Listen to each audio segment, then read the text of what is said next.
John 15 is not a comfort verse. Stop treating it like one. Every time someone quotes, "I am the vine, you are the branches," they skip the next line.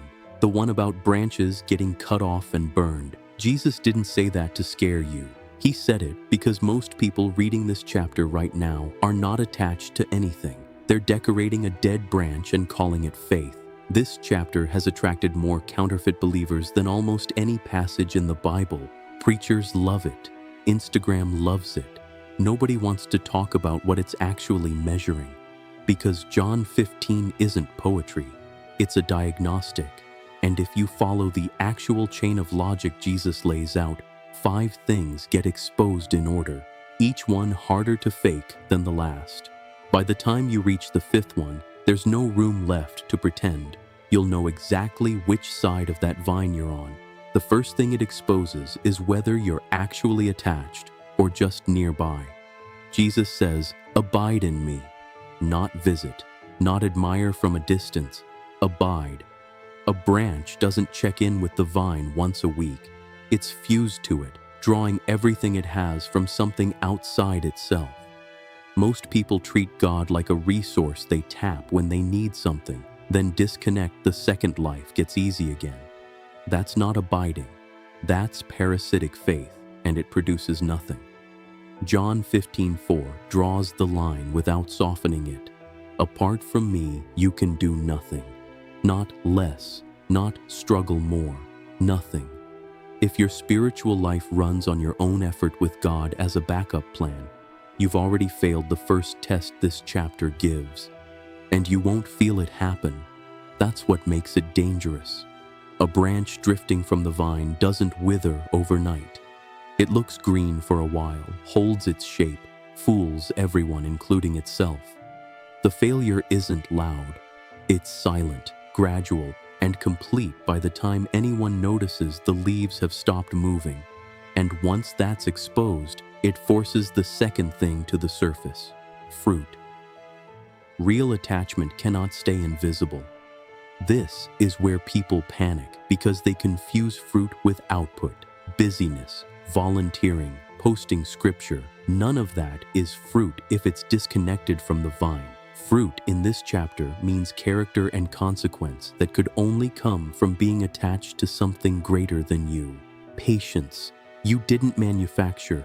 Love, you didn't perform. Conviction that holds when nobody's watching. If your life looks the same under pressure as it did before you claimed faith, there's no fruit.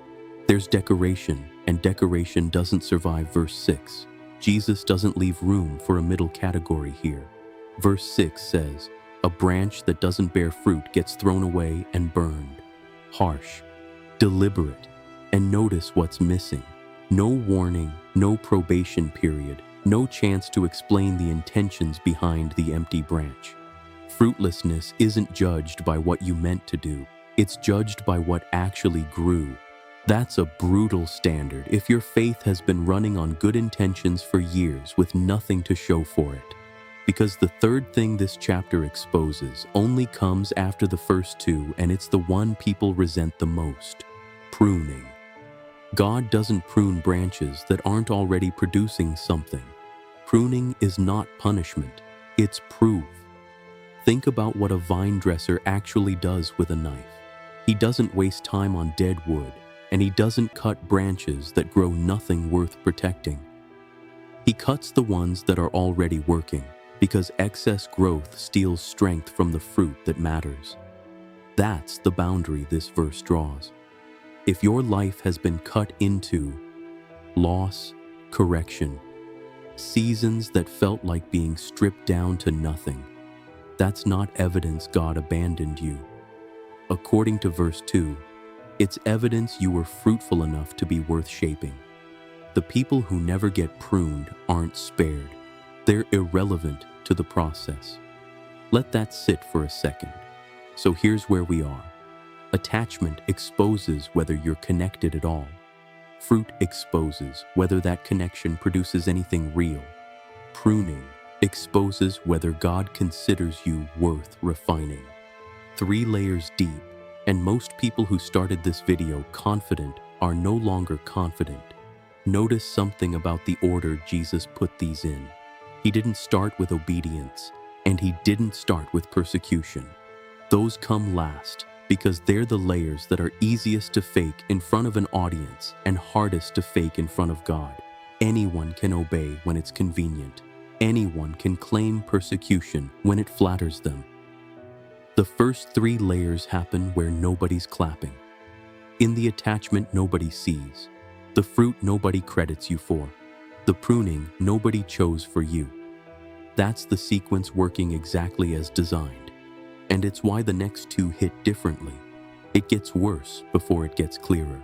The 4th thing this chapter exposes is obedience. And this is where the counterfeit finally has nowhere left to hide. Verse 10, "If you keep my commands, you will remain in my love. Not if you feel love. Not if you believe correctly. If you keep the commands." Jesus isn't asking for sentiment. He's asking for compliance to a specific instruction, and he names it directly 2 verses later. "Love one another as I have loved you."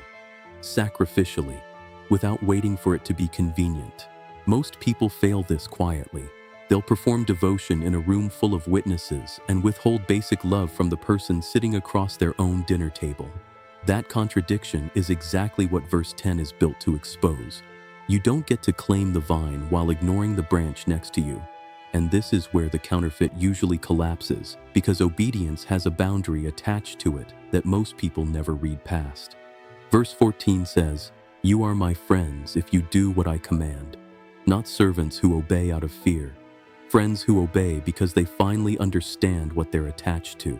If your obedience only shows up when someone's watching, you're not keeping the command. You're managing an image, and John 15 was never built to reward image management.